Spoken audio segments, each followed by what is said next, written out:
In this video, I will show you how to fix cannot verify identity. You have entered an incorrect verification code too many times. Try again later. Without wasting any time, let's start it. Solution number 1. Go to Settings. Scroll down and click on General. Next, scroll down and click on Transfer Reset iPhone. Click on Reset. Click on Reset All Settings. Again, click on Reset All Settings to confirm this process.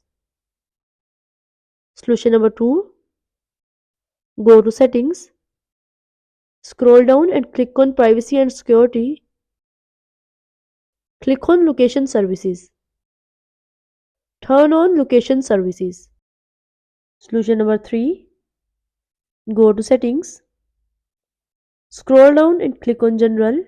Next, scroll down and click on Transfer Reset iPhone. Click on Reset.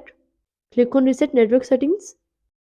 Again, click on Reset Network Settings to confirm this process. Solution number 4. Go to Settings. Scroll down and click on General. Click on Software Update. Make sure that your device is updated latest iOS version.